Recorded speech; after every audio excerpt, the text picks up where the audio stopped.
In addition to the exit doors, there are 2 window exits over the wings. Each door has a detachable slide, which can be used for flotation. But not the window exits, campers. No slides over the windows. We ditch this baby over the Atlantic and you leave through the window? You are jumping into the cold ocean in the dark. All exits are clearly marked with an exit sign. In the event of a loss of power, white emergency lights will lead you safely and surely to the exits. No, they won't. You won't see them.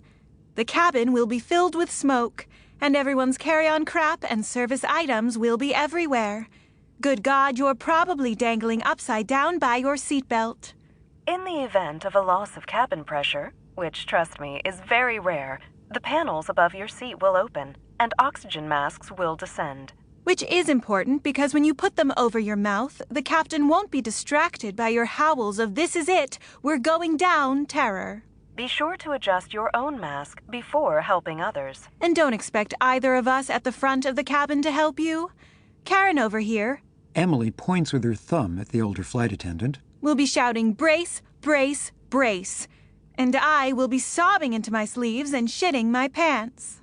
Now, before we take off, be sure your seat is in its upright position, your tray table is put away, and your carry-on items are properly stowed. Take a moment and review the safety information card in the seat pocket, a little light pre-flight reading. Then, sit back and enjoy your flight. Lights come up. Slightly stage right are the jump seats for 2 flight attendants. There's an identical uniform clutch or purse beside each seat. Between the jump seats is the intercom phone. To the right of the 2 seats is a traditional passenger cabin door with a big handle and a small window. Stage left is the galley, which will turn out to be fully appointed with cloth napkins, silverware, glasses, porcelain white cups for snack mix for the first-class passengers, etc. In the middle is the locked door to the flight deck. Above it is an illuminated seatbelt sign. And we're off. Where did you say you're from? Maine. College town not far from Portland. My dad's a professor. You ever had first class before? I've never even had London before. This is my first overseas flight. And you're the extra? I'm the replacement. I came the minute the airline called. Well, lucky me. Welcome aboard. Thank you. It's Emily, right? Yep. Karen sits down in the jump seat furthest stage right and starts texting on her phone. Emily is in the galley cleaning up, putting away glasses and ordering the ramekins for peanuts.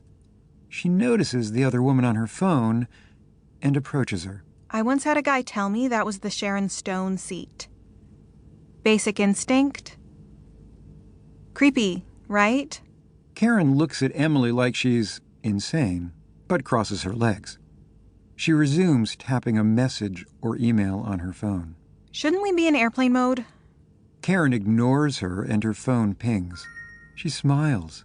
Only then does she put her phone into her purse. See that old dude in 2B? Any minute now, he's going to ask if he can hit the head. Sorry, you should have thought of that before we got in the car. My mom used to say that to me. Yeah, I used to say it to my kids. How old are they? My daughter's 14, going on 40. My son is 11, going on 3.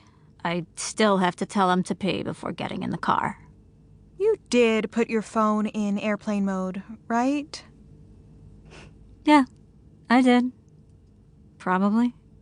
The wall phone attached to the flight deck chimes, and Karen answers it. Yeah, got it. She hangs up the phone and joins Emily in the galley. Everything okay? Starboard side engine is on fire. What? She frantically cranes her head to look out the window in the passenger door. That's port side, honey. And you were kidding. Yes, it was a joke. The starboard side engine is not on fire. What did the captain just tell you? We're 15th in the conga line. That's not too bad. Beats an engine fire. Will you do me a favor? Sure. Would you double-check your phone to make sure it's in airplane mode? There are 256 people on this plane, and 12 of us in the crew. That's 268 people. Do you really believe that every single one of them has put their phone in airplane mode? I don't know, but I kind of hope so.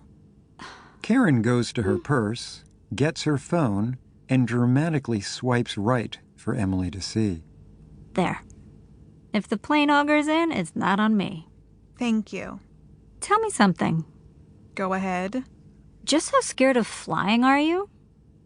Very. But way more when the plane is going to be over the ocean than land. Karen joins her in the galley. Because a plane does A-okay when it slams headfirst into a mountain? At least you're not over the ocean. No one lives if you crash in the water. Nah. Just think of the Miracle on the Hudson. First of all, note that we call it the Miracle on the Hudson, not the Just Another Day on the Hudson. Second, that flight was mostly over land. Seriously, you gonna be okay? This is a big plane and a big cabin, and we have a lot to do. If you think you might wig out, please tell me now. I'm fine. As long as we don't ditch in the ocean. How in the world did you wind up doing this? A few years ago, my parents got me a series of sessions with a life coach for my birthday. The coach said I was too grounded. I thought he was just being funny because at the time, I was a barista. Grounded. Anyway, that's a thing, apparently. Being too grounded. Okay. And so, at his urging, I tried something completely different. Becoming a flight attendant. Yes. Something that would force me to address one of my biggest fears. Karen leans forward and speaks to an audience member in the first row. Hey, sir? She points to the seatbelt sign above her. The seatbelt sign is illuminated. That's not a suggestion. It's a rule. Thank you. On cue, there is the sound of a baby starting to howl in the back of the theater. Karen looks up at the heavens for strength and, mercifully, the baby grows quiet. I have a feeling this could be a really long flight.